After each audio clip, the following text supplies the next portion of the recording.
Toujours en dynamique des gaz, on passe à notre exercice maintenant sur la relation qui lie les conditions locales et les conditions d'arrêt ou bien les conditions génératrices avec utilisation des équations qui relient les deux.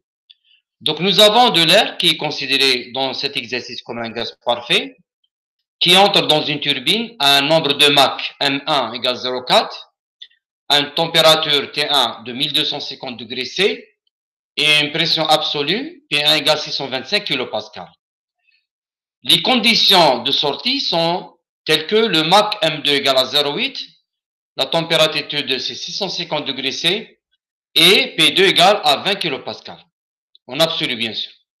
Première question, c'est d'évaluer les conditions génératrices, appelées aussi les conditions d'arrêt, à l'entrée et à la sortie. C'est-à-dire, on va évaluer, calculer T01 et P01, ou bien dans certains livres TI1, génératrice, et PI1, et à la sortie, la même chose, T02 et P02.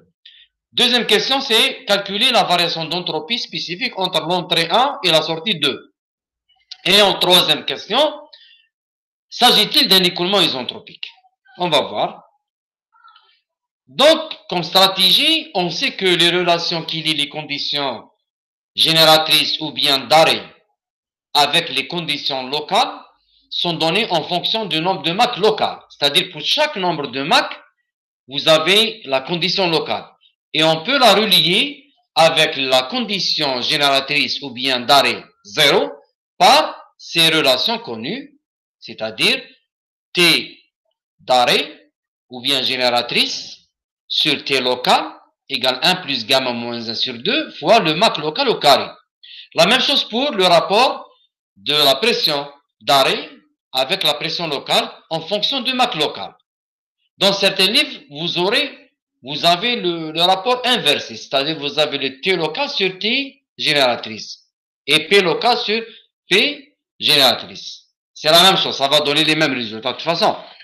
Et la variation d'entropie, bien sûr, dans ce cas, elle est donnée par delta S, l'entropie, elle est égale à Cp, la chaleur spécifique, logarithme de T2 sur T1, moins R, la constante du gaz, logarithme de P2 sur P1, et ce rapport, c'est des conditions locales, T2 sur T1, c'est pas les conditions génératrices, attention, c'est les conditions locales, T2 sur T1 et P2 sur P1.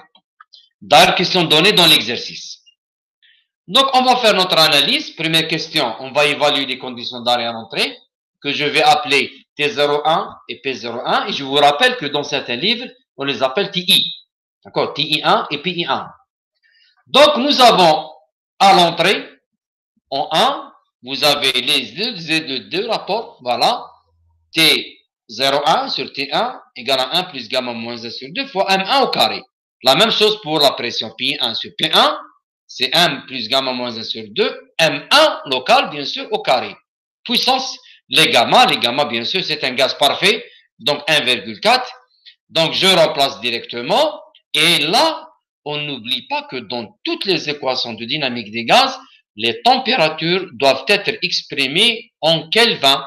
Dans l'exercice, la donnée, c'est T1, elle est donnée en degrés C, 1250. Donc, je dois convertir vers le Kelvin. Et je remplace le nombre de Mach à l'entrée, c'est 0,4, donc au carré. Donc, ça va donner 1572 Kelvin. La même chose pour la pression. D'accord? Je remplace et j'obtiens la pression d'arrêt, pression génératrice P01 égale à 698 kPa. De la même manière, à la sortie, je remplace, et sans oublier les indices, maintenant je suis à la sortie, donc que je vais indicer par l'indice 2, donc c'est le rapport T2 ou bien T02 sur T2 en fonction de M2. La même chose pour la pression M2, 2, 2. Il faut faire attention à ce point, aux indices. Je vais remplacer, sans oublier de convertir vers le Kelvin, j'obtiens T02 1041 et P02 30 kPa. En deuxième question maintenant, c'est le calcul de la variation d'entropie spécifique qui est donnée par cette équation, où les rapports c'est T2 c'est locales, bien sûr, c'est pas les conditions, attention, c'est pas des conditions génératrices ici. Donc, je remplace directement, et là aussi, il faut faire attention, il faut remplacer le rapport avec les températures en Kelvin. D'accord? R, c'est un gaz parfait, donc 287. Le Cp, pour un gaz parfait, c'est 1004 joules par kilogramme K.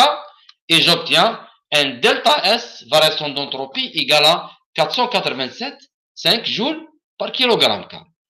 En troisième cas, ça s'agit maintenant d'un écoulement isentropique.